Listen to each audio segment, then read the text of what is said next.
We wanted to develop an analysis of the elements of genocide in the context of ongoing persecution of Rohingya Muslims in Myanmar. We should start by saying that intent is the most difficult element to prove, the intent to destroy the group in whole or in part. And that's what makes genocide different from crimes against humanity or just from a general crime, is this special intent. We don't need to have a smoking gun document that says we are doing all these things because we want to wipe out the Rohingya. That's simply not required by law. Instead, intent can be inferred from the actions of the perpetrators. It's difficult. It's the hardest element of genocide to show. But you also have to look at the totality of the circumstances. So what have you figured out about the intent element?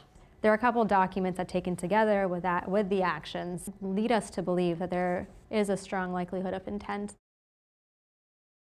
There is actually like a codified law, right? We have these words in the Genocide Convention, and that kind of gives gives force of what genocide is.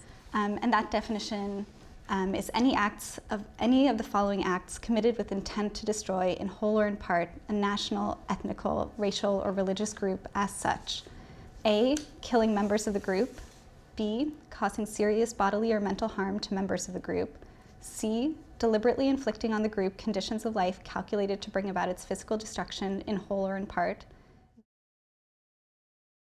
In some ways, I think this is the easiest one to grasp. In many ways, this is what we think of when we think about genocide. It's not just that there were massacres occurring, it was targeted massacres. The Rohingya were particularly affected, and they were kind of drawn out, and they were the ones who faced the brunt of it, and it was directed mostly towards them. And it wasn't just kind of random killings on the street. I think we have really strong evidence from what we've looked at. We have evidence of army vehicles coming to dispose of bodies. We've discussed the 2012 violence, which happened in 13 out of 17 townships in the Rakhine State. And while both Rakhine and Rohingya were killed in the violence, primarily Rohingya were targeted. A lot of the testimonies we received were from refugees in Thailand and Bangladesh, people that had fled, Rohingya who had fled Myanmar. And a lot of these testimonies included testimonies of witnessing killings of Rohingya, both by security forces and local Rakhine. And some of them discuss the police or military being present and just standing there watching as Rakhine killed Rohingya, not intervening, stepping back. And others depict the police and the military actually stepping in and assisting the Rakhine in killing the Rohingya. When they're present and able to stop violence but actively choose not to, that's also an act that's complicit with genocide. So we've read testimonies from Rohingya who have suffered torture at the hands of Myanmar security forces or the army or the police. We have read testimonies from victims of rape or crimes of sexual violence. Numerous acts that don't result in the death of the victims can constitute genocide. It can include inhumane or degrading treatment. It can include persecution. It's targeted against the Rohingya in a very clear fashion. It's not that anyone in the Rakhine State is being raped. It's that Rohingya women are being targeted exclusively and being raped. And I think that's what really brings it into the caveat of the Genocide Convention, as opposed to a crime against humanity or any other sort of mass atrocity. The degradation, the discrimination, punishment, humiliation of living in a place that you call home, but being unable to own property, to marry who you want, to have the number of children that you want. It's a violation of choice and agency that causes severe mental harm by making you less of a citizen, making you less of a person in the eyes of the state.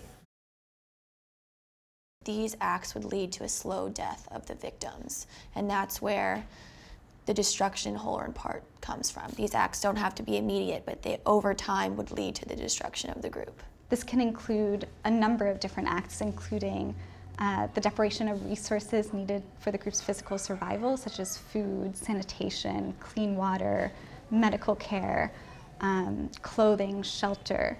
And we've seen this in the IDP camps in Rakhine State. And when you look at the reports from the IDP camps, there's just no doubt that people are starving. If even the people in registered IDP camps are not receiving the food that's promised, not receiving the food that they need to survive, are unable to leave the camps to go find employment, are denied opportunities to feed themselves, they're slowly dying of starvation.